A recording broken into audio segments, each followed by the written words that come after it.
Hi everyone.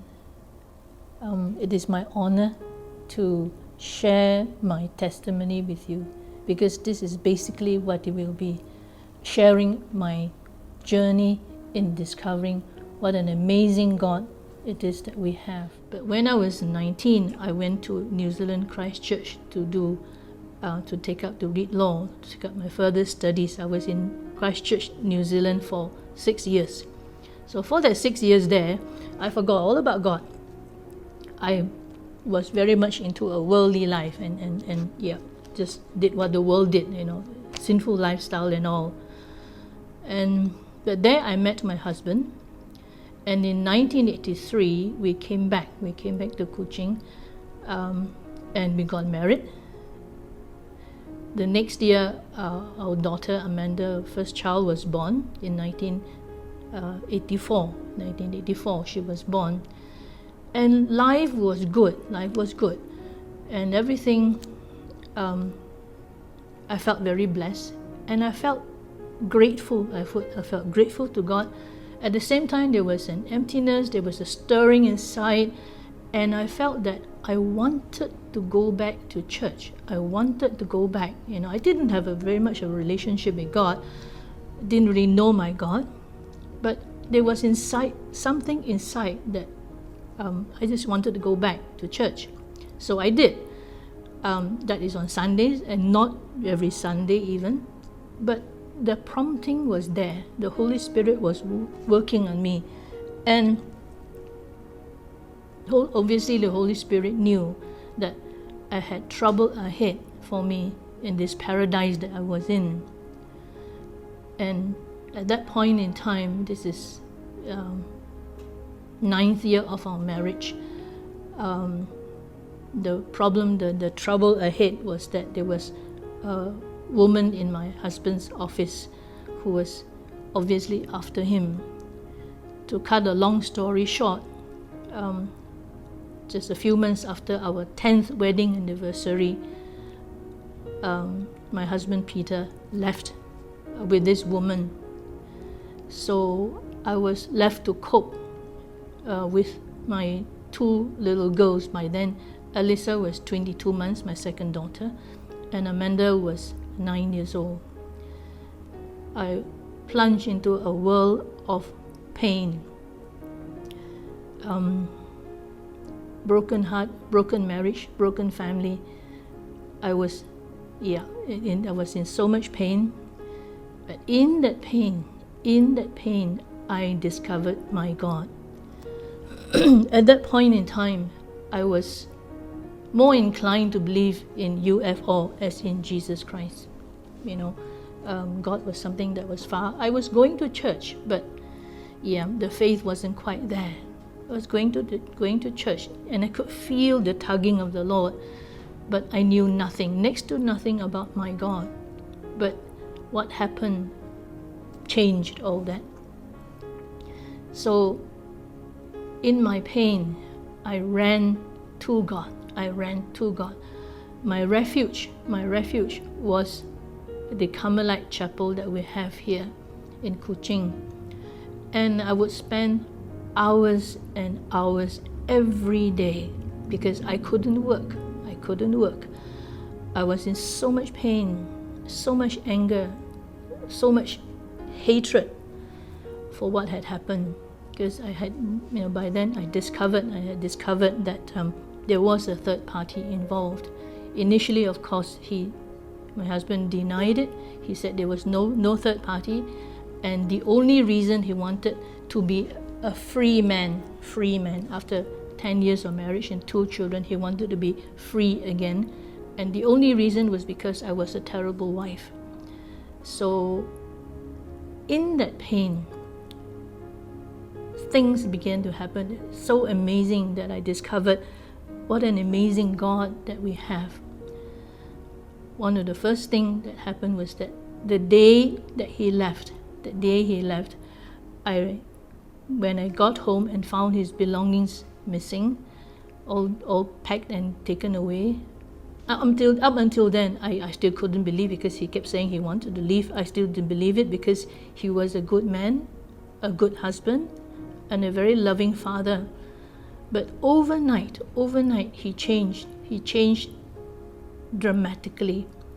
I could not even look into his eyes. I could not look at his face. And that went on even to the extent that a few years after he left, I could not even look at his photos because his eyes were so scary. Because when I look at his eyes, look at his face, I could see so much hatred for me. I could see murder in his eyes. When he looked at me, his eyes said, if I could, I would kill you. It gives new meaning to the words, if looks could kill. But that was my experience with him. And it was all so sudden and so confusing because we were fine, and then next minute, it's almost like next minute, he turned into a total stranger that was just filled with hatred for me. And he just couldn't wait to walk away. Later on, then it made sense. I will come back to that. But that night when he left, I had a dream. I dreamt that I was crawling towards a crucifix, and on both sides there was rubbish up to the ceiling, really high, full of rubbish, and I was crawling to this crucifix. When I reached the crucifix, I couldn't touch it. There was a glass partition. When I woke up, I knew what the message of that dream was. It was very clear. I had to go for confession. So the next day, I went for confession. And when I went for confession, my elder daughter was sick with fever. And I noticed that, from then on, that was always the case. Every time I had a spiritual milestone to cross, there would be obstacle. So I ignored the fact. I bundled my daughter who was feverish. I took her and I put her on the church pew, and I approached the priest and I said, I need to make a confession.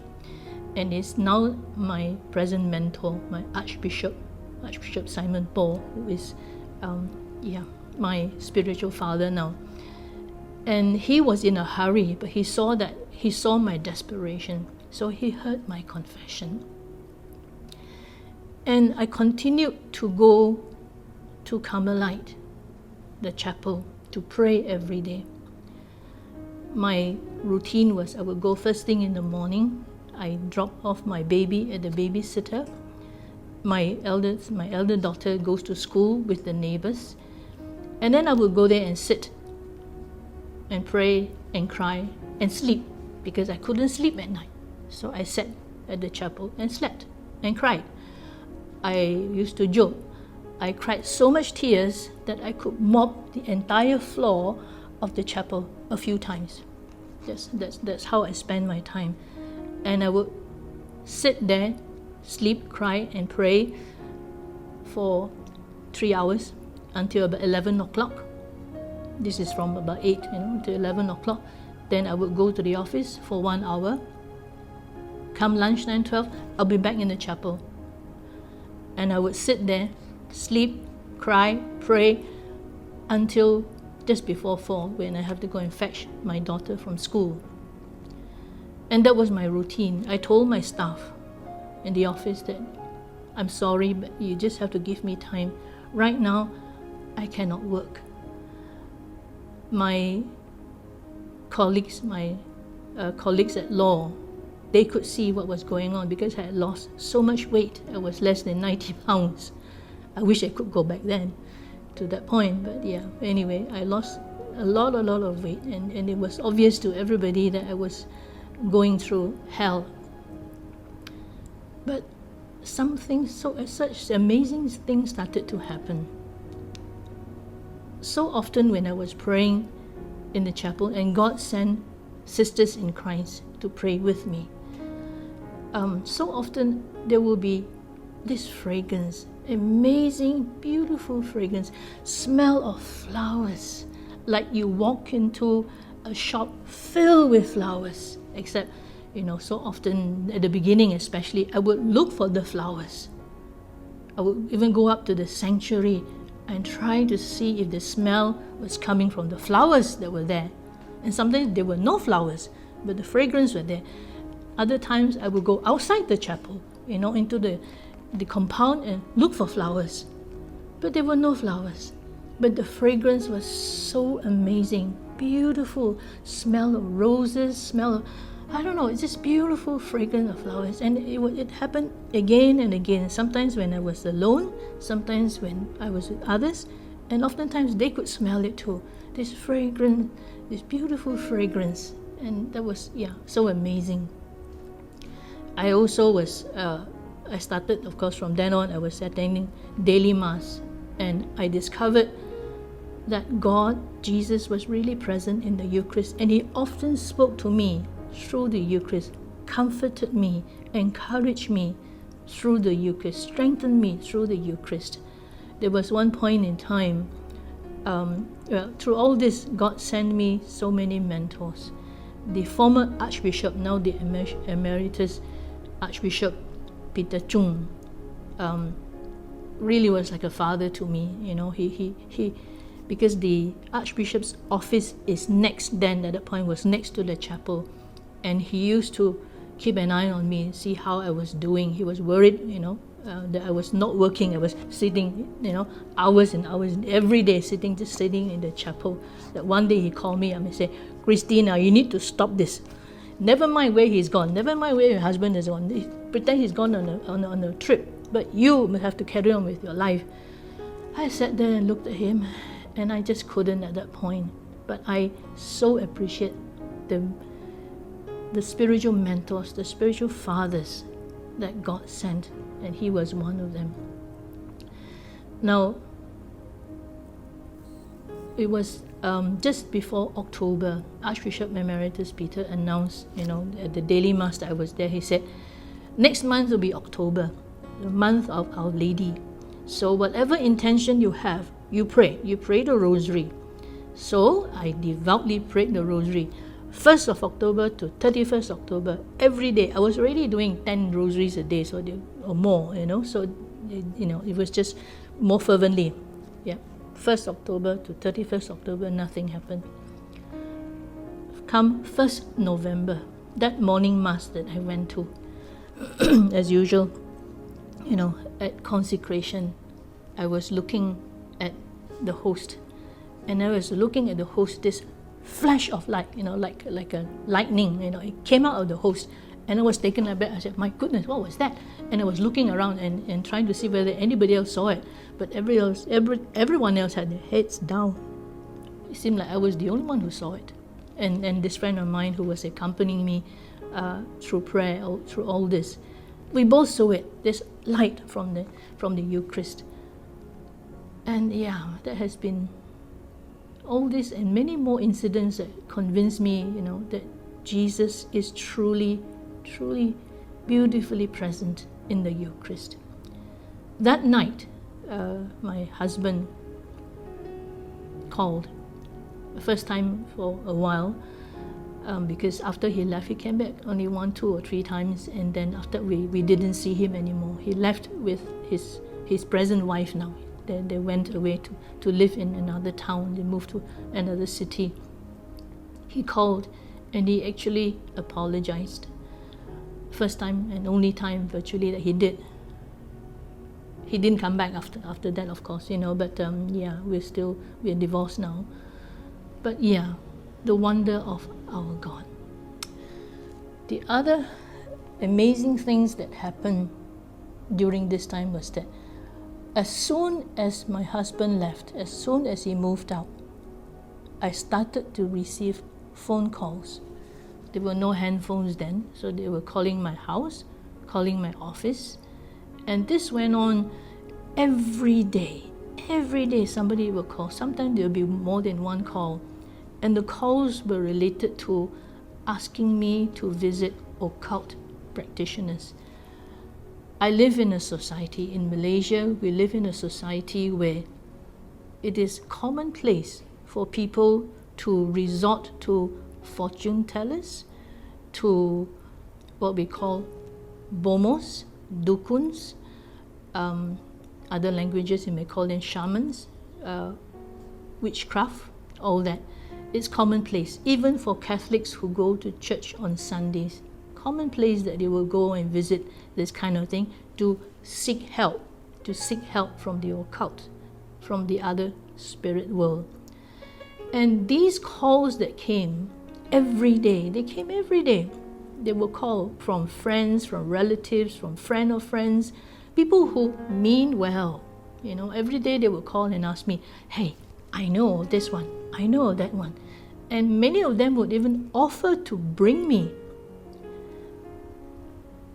Looking back, I'm also surprised, but I managed to say no to every one of them. I just say, no, thank you, no, thank you. I don't want to go for that. But every day the calls would come. And then towards the end of that 1 month period that this thing went on for about 30 days, towards the end of that period, there was one particular call. This lady who is a friend of my friend, I don't really know her, but she's a friend of my friend. I've met her a few times. She called up, I think it was in the morning or in the afternoon, I can't remember, but she called. It was in the daytime she called, and she said, hey, Tina, I heard about what happened with your husband Peter. I can help you, she said. I know this, my colleague's uncle, he's a Bomo, he's very good. Come, I bring you. And I said to her, thank you, but no thanks. I have decided to trust Jesus on this, and I do not want to go for this thing. And then she got really mad with me. She started to scream and shout and scolded me. She said, you are, you're making things worse for Peter, you're dooming him. And she went on, and she was really angry, really fierce, and really scolded me.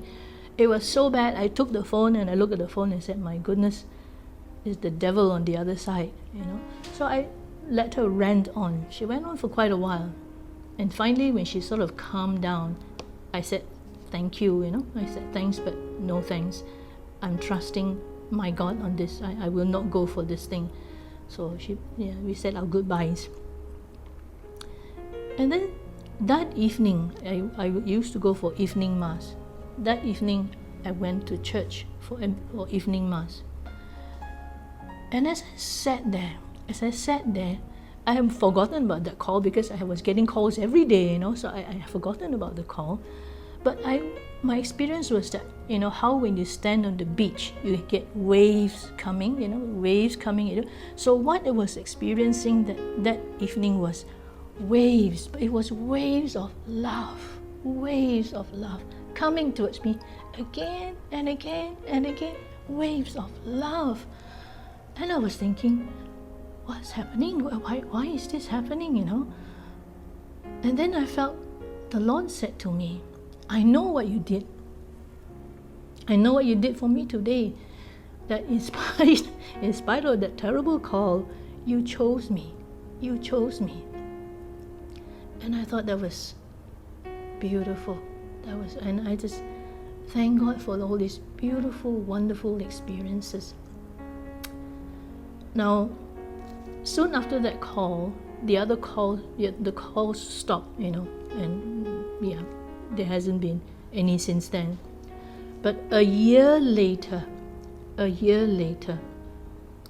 when I was in my office, where I sit in my office, in my room, there's a glass panel where I can see the main door when people come in, I can see. So I saw this man come in. He opened the door. And the unusual thing was that the moment he opened the door, my whole office smelled of incense, very strong smell of incense.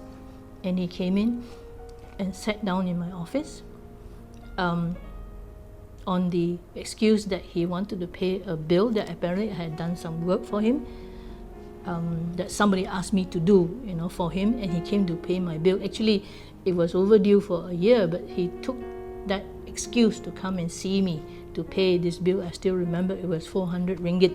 He paid the bill. And then he sat and he started to talk. And he was telling me that he had powers. He had powers. And if he were to be on the plane, he can control the plane if there's turbulence in the air, because he has friends who can control the plane. And that he was the personal bomo, personal warlock, you could say, of the top politician in Sarawak, in our state. He was the top bomo. He was the personal bomo to the top politician. And when the elections would come round, he would be in the garden or making blood offerings. And then he told me that he had a museum in Kuala Lumpur for collection of deer horns, because he says when the spirits, when the deers are running in the jungle, the spirits ride on the deer and leave marks on the horns. So be careful, my friends, of deer horns.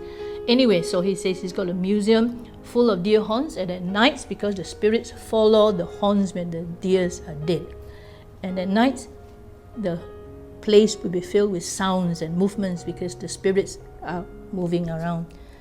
And he says, his friends, his Muslim friends, tells him to get rid of them. And he says, no, I can communicate with them. And through all this, he was talking, and I was thinking, why are you telling me all this? Why are you telling me all this? I wish it would go away, because this incense smell, I found it a little bit offensive. I didn't like it. I was thinking, I wish he would go. Not very nice, but yeah. Inside of me, that was what I was thinking. I wish he would go. But then, he kept talking, and I was, in my heart, I was wondering, why are you telling me all this? And then suddenly he popped the question, how is your situation? And I looked at him and I said, what situation? He said, well, your husband, I can help you. And I thought, what? My husband said, yeah, I can help you, because I have powers to control these spirits. He said, your husband, he was, he's under a spell. This lady gave him something to eat or drink, in his food. So that's why he's like that. I can help you. I looked at him and said, my goodness, I've been praying so hard. Don't tell me, God, you send me somebody like this to help me. And he said, look, he said to me, you Christians believe you go to heaven? I'm a Muslim, he said. He's a Muslim. He said, what about the Muslims and the Hindus and all that? Don't tell me we cannot go to heaven? And I was looking at him and I thought, Lord, don't tell me you send me somebody like that. He's sort of making sense. I didn't know enough about my Catholic faith then. And I thought to myself, okay, Lord, let's test this fella. And in my heart, I just prayed, Jesus, cover him with your precious blood. And the reaction was instant. It was an instant reaction. Straight away, his goose pimples all came out. And he showed them to me. You see. He said, oh, my goose pimples came out. And he thought it was something that he said. But I knew what I did, and I thought, that's interesting. So he continued to talk. So I thought to myself, let's try it again. So a second time, I did it. I said, Jesus, cover him with your precious blood. Again, the reaction was instant. Straight away, his goose pimples all came out. And I knew what the answer was. But I was, I suppose, a bit cheeky, so I thought, that was fun. Let's try it a third time. So I did the third time. I said, Lord, cover him with your precious blood. And to this day, I don't know what happened, but it wasn't him, it was me. My goose pimples all came out. I have no explanation for that, but that was what happened. But he knew what I was doing. And he said to me, he said, your faith is very strong. Because I said to him that no. I said, I thank you. You don't want to offend people. So I said, thank you very much for your offer of wanting to help me with my husband. But I said, no thanks. I said, I have chosen to believe my Lord Jesus. I said, I have a big crucifix in my office. I said, I choose to believe and trust in him. No thanks, I will not go for this. And he said, to me, your faith is very strong. I said, thank you. So we said our goodbyes. But the lessons learned from all this, firstly, is that when you're down, when you're at your weakest, when you're most depressed, when you're most heartbroken, that is when that fellow will come, the evil one. As in Ephesians 6, we war against not flesh and bones, but against the principalities of the underworld, the other world. That is who we are fighting against. And in 1 Peter 5:8, your enemy is prowling like a roaring lion waiting to devour. How important it is that we stand firm. It is in hindsight that I realize that God had his plans for me all along. I just want to share with you the areas that God has brought healing into my life, ministries into my life, and in many ways build me up, heal me, restore me. My marriage he's married with this girlfriend of his, and my children and my grandchildren. We are so blessed. One of the first things that I discovered that God had healed in me was this. I came from a broken family because my father had his extracurricular activities. He always had his women outside. And my mother dealt with it like quite often most people would do around here. She went to visit all the bomos and all that. And growing up, I saw with my own eyes what she was doing. She went to this witchcraft people, and she would bring back amulets, and she would bury some of them in our garden, in the path leading to the house where my father would walk over, and she would have these charms things, and she burn it, and then secretly put it into my father's drink, and so on. I watched all that. None of it worked, okay? But what it does, my friend, is this. It opens the door of the evil ones into our lives. To me, that is why, because of what my mother did. When it came to my turn, when my marriage broke down, the devil was so eager to push me into the same sin of going to the occult. Remember that.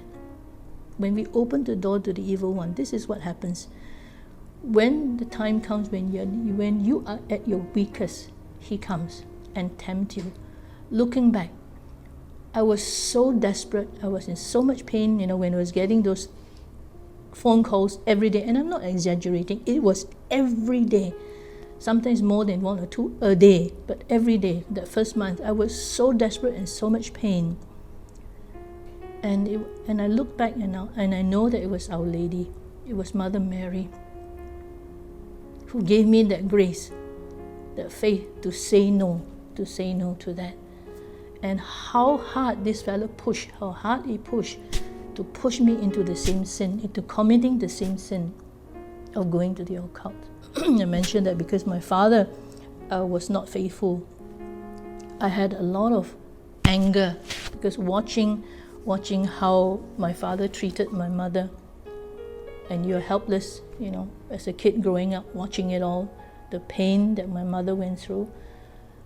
I had this, what I used to describe, an ocean of anger inside of me. I had so much anger inside of me. But those few years after my husband left, and I spent hours and hours and hours sitting before the Blessed Sacrament, he healed me. One day, I think probably only about a year later, I discovered that anger was gone.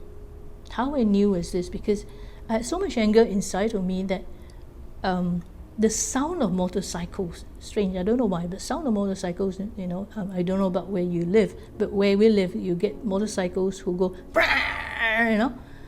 and I couldn't take that sound. Every time I hear that sound, it was like you drop a matchstick into an ocean of petrol. I would, I had so much anger, and slightest thing would set me off. After a year of sitting before Jesus in the Blessed Sacrament, that anger was gone. It just disappeared. When it disappeared, how it disappeared, only God knows. But God healed me. And then my journey into serving the Lord, I noticed that after a while, when I was still in so much pain and all that, God was sending me people to minister to counsel, sending me people with the same kind of problems. It is so important to remember this, that when God sends people into our lives, sometimes you may think that, wait till I am healed, then I reach out and help. It doesn't work like that. It is when in your pain, you reach out to others in pain that God heals. I discovered that, by reaching out to the women who came to me for a shoulder to cry on because they knew I was facing the same problem, that when I reached out to them, God gave me words that I didn't know I have. And as I speak those words of comfort to them, God comforted me and healed me. In one of my desperate moments, I did this novena to St. Jude. You pray this prayer 6 times a day for 9 days. So I did that. And St. Jude says he will send you visible help. And I did the novena, first day to the 9th day, nothing happened. But on the 9th day, after the 6th prayer, I went to visit my sister-in-law. And through that encounter, God, St. Jude did send me help, visible help, in the ministry of covenant keepers based in America. And from there, I actually went to Tulsa, Oklahoma in the USA for a training, and all sponsored by my bishop and my priest. I got a free trip to America. Yeah. So, and there have been many free trips since, sponsored by Jesus Christ. Yeah. Serving Jesus has its perks. And I stepped into that ministry. At the same time, because my girls were growing up, they were little girls, and one of the places that I found healing, because God sent people, and in our journey in life, especially in pain and all that, we need people of God to walk with us. And one of my places of refuge was Emmaus community, this covenant community, the prayer meetings that I joined. And I had, before what happened with my marriage, I was so far away from God. I didn't go to church, didn't really believe God. But in my pain, I found such comfort in the prayer meetings. I lived from Thursday, because the prayer meetings then were Thursdays. I lived from Thursday to Thursday, looking forward to the prayer meetings. And there I found my healing. I think just a few years after this happened, 1 or 2 years only, this community decided to start a children ministry. And because my girls were little then, I decided I might as well just join the children ministry, to help there.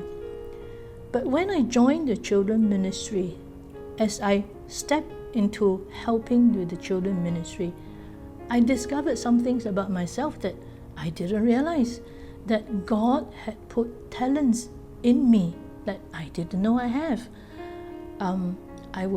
Because I stepped out to serve, I found that, hey, I could lead children. I was a natural leader. I was a natural teacher. I was able to lead praise and worship. From there, it moved from leading praise and worship to giving teaching, not only to children, but to youth and to adults. And today, teaching is one of the things that I do in serving the Lord. But it's through stepping out in service, in giving yourself in service that you discover what God has put into you. From your moment of birth, it was there. I knew you. I knitted you together in your mother's womb. I put you together. And He really knows. And the other interesting things that, often these are things that you look back in hindsight, that I discovered was that I had, because from the children ministry, because I mentor from the children ministry, I took aside a group of children and I mentor them as children's cell. I took them into my home because back then our church was being renovated, so they didn't want little children running around. So I took them into my home, and I saw this group through into their teenage years. So then it became a teen ministry, then became a youth ministry, and I just grew with these children in my ministry. But I discovered something. When I did that, when the Lord led me into it, was that before this, I didn't realize it, wasn't conscious of it, but I had a fear of teenagers. I had a fear. I didn't like being around teenagers. I just, it's just something that you had inside. I don't like teenagers. I was afraid of them. And it was later that I discovered the reason why I had fear. Because I was abused by my neighbors. My next door neighbor, when I was growing up, there were 3 teenage girls. I think they were probably 12, 14, 16, and I was probably about 4 or 5, and they did some horrible things to me. So it gave me this terrible fear of teenagers. But because I mentored these children into youth, God healed me of my fear of teenagers. Now I love teenagers. I have no problem with them, no issue with them. I can get along with them. How amazing is our God? He knows better than you and me. Now, along with this healing of my fear of teenagers, I realized that looking back, how Joseph in the Old Testament was sold into slavery, and he was the one that was able to bring Jacob and the entire family and save them from the famine, and so began the Jews who will eventually birth Jesus Christ, our Savior. I'm not saying that I'm anywhere like that, but I can see how by calling me, God have healed my family in tremendous areas. I'd just like to share this with you because I think Hugh was talking about healing of the family in the last TOB forum speaker. Over time, I realized something, that in my family, in my father's side, this is my father's side of the family, we have had many tragic deaths in the family. In the last talk, Hugh was talking about how his brother killed the wife. He killed his own wife and then killed himself. I can identify with that pain. Really can identify with that pain because I've had so many cousins who died tragically. A couple of them from brain tumor, brain cancer. 2 from suicides. Another one was crushed in a car accident. Another one was murdered, stabbed 28 times. And these are people that I grew up with, loved. And it happened over a series of years. But towards the end, it was like we were having funerals almost one every 2 years. And this is burying young people. We are not talking about old people dying way before their time. And I knew, the last one was the one that was murdered, that was stabbed 28 times. And I was so heartbroken. I went before the Lord. And, when I got the news, I went to the prayer room, the Blessed Sacrament there, and I cried, and I cried, and I cried. I said, Lord, what is happening? Why is this happening? Up to that point in time, I think there were eight deaths among my cousins. And these are all my father's siblings, their children dying like that. And I asked God, I said, what's happening? Why? Then I felt that the Lord reminded me. And I won't go into details, but through that, I discovered something that my grandfather had done.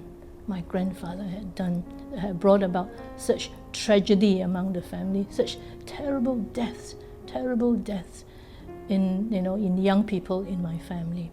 So I approached my parish priest. Again, Father Lawrence is one of my mentors, really my spiritual father. And I said to Father, I want a mass for the healing of my family. And Father said, no such thing. And I said, Father, please listen to me. And it was good we were able to talk like that. So I told him, all the deaths among my cousins.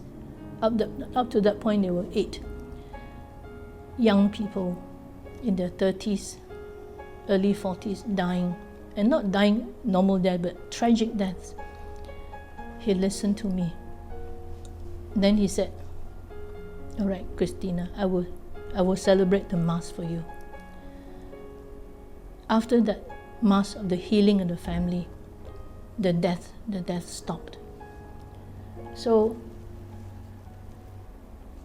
the ministries that God has drawn me into, first the children ministry, then the youth ministry, then the teaching ministry, then the healing ministry. And I can only thank God. And I stand amazed when I look back at how God convicted me. He gave me such a faith, that, there really is a God. Initially, when my marriage broke down, I was praying so hard. And the harder it seemed, the harder I prayed, the worse the situation got. Every time you're around the corner, you think that things just couldn't get any worse. It did. It got worse and worse and worse. But through it all, Jesus and Mary gave me the grace to hang on to Him, that I learned to live my faith, to walk by faith and not by sight.